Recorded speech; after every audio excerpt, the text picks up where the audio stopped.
Players can only play catch with players. All the coach can do is if he wants to do infield and catch for himself, that's fine. Any kid that catches infield has to have a catcher's helmet on. I've had kids come out to catch with a batting helmet on. Well, he's got a helmet on. Coach, yes, he does have a helmet on. Yes, they're both equally awesome safety equipment, but they're not interchangeable because there's nothing protecting the face.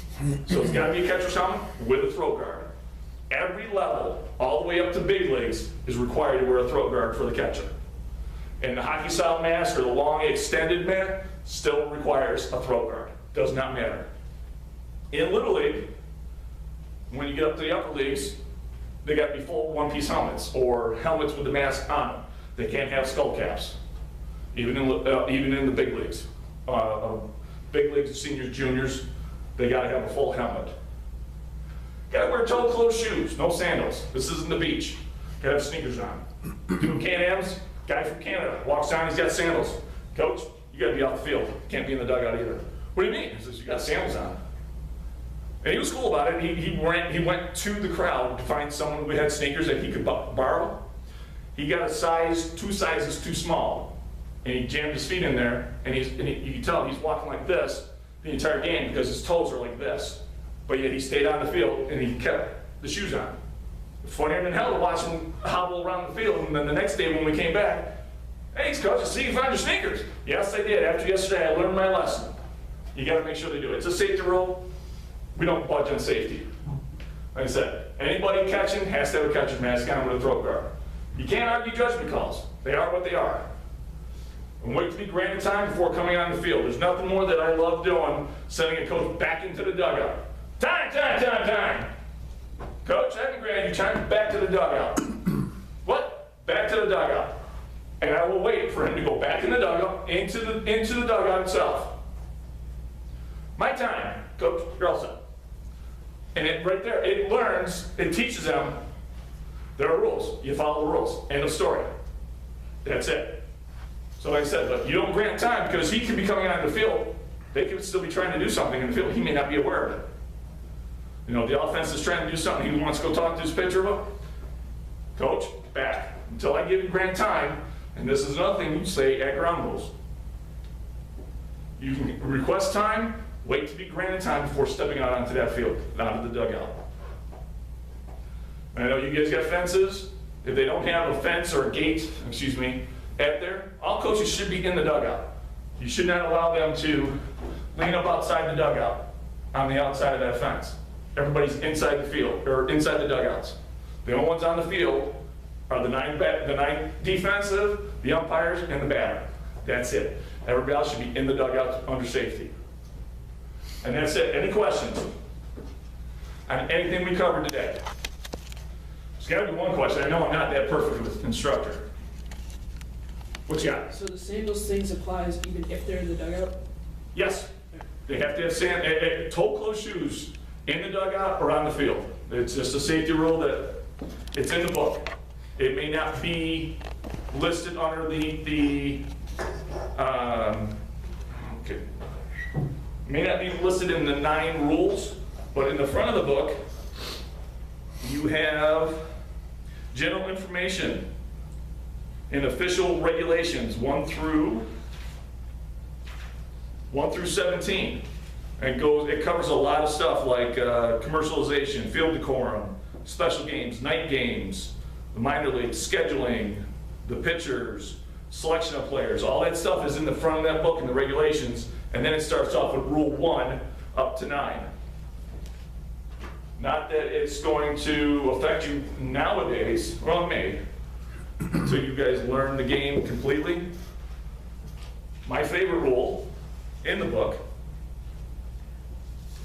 let me find it here.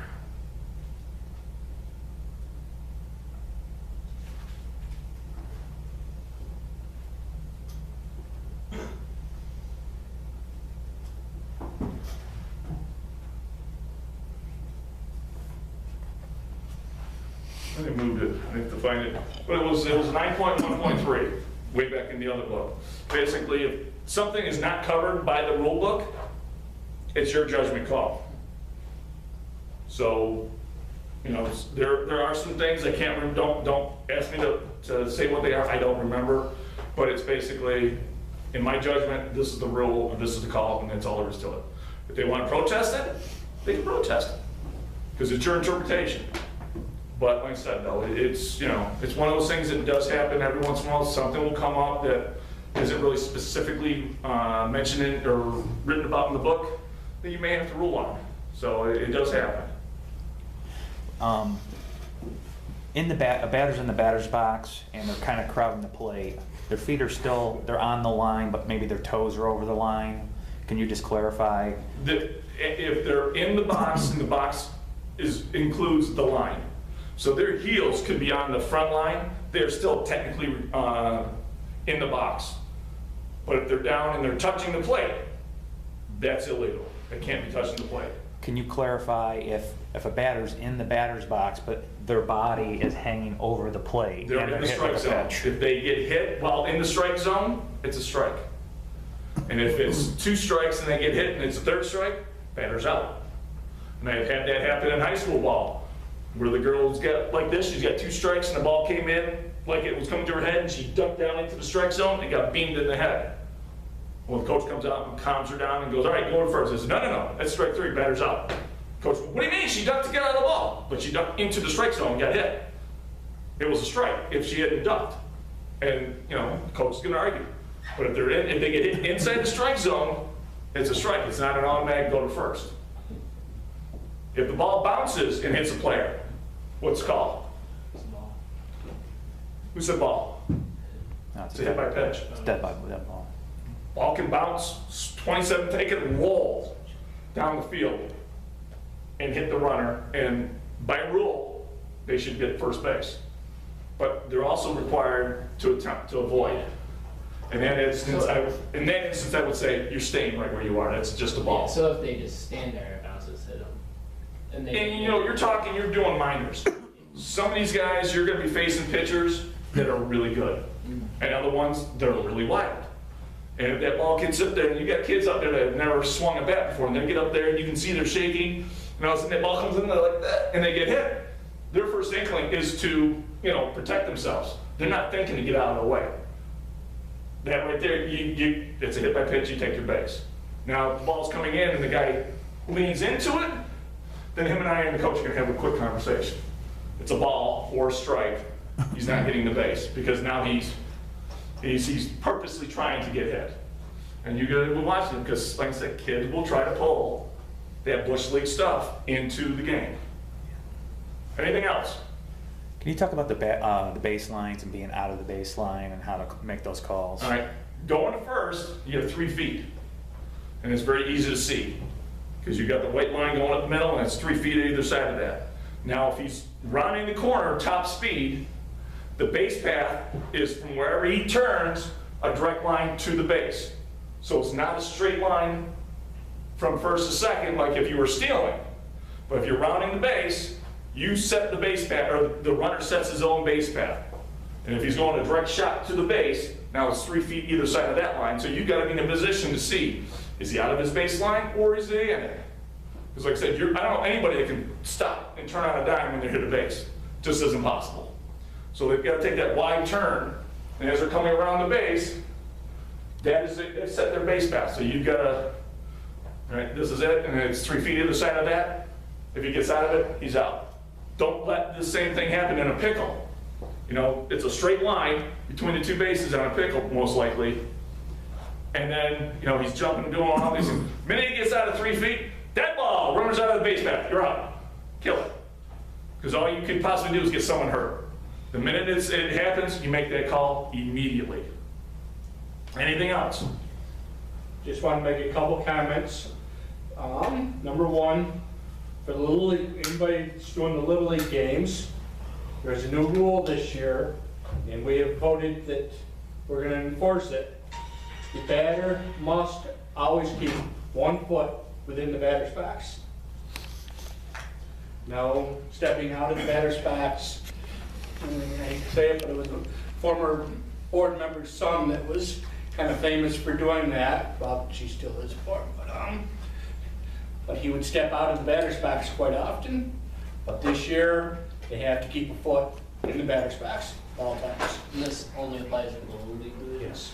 Well, they don't have to keep a foot in it at all times, right? There's like eight Well, there's exceptions. exceptions to it. but- There are exceptions. The exception is if he hits a foul ball, he's allowed to step out of the batter's box to regain his composure.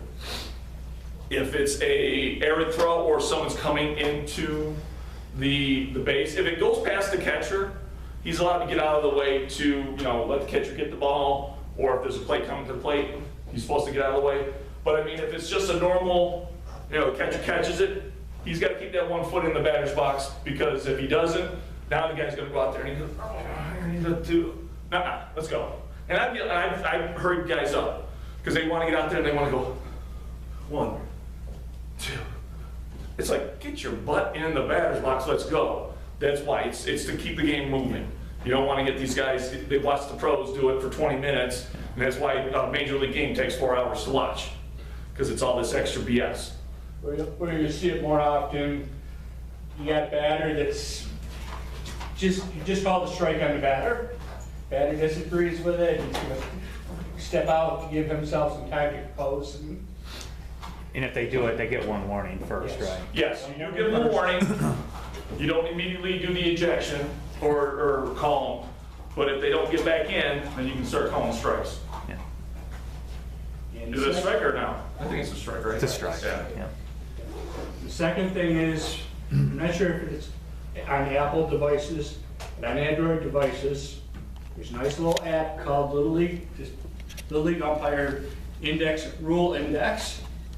And it'll go over all the situations, and instead of having to search through the rule book, it'll tell you where to go in the rule book, so just to kind of speed yourself up and till you're totally familiar with the, Yeah, so you're like some of us who've read it 20 times. 20 times? I think we ran a few more than that. Yeah. But I mean,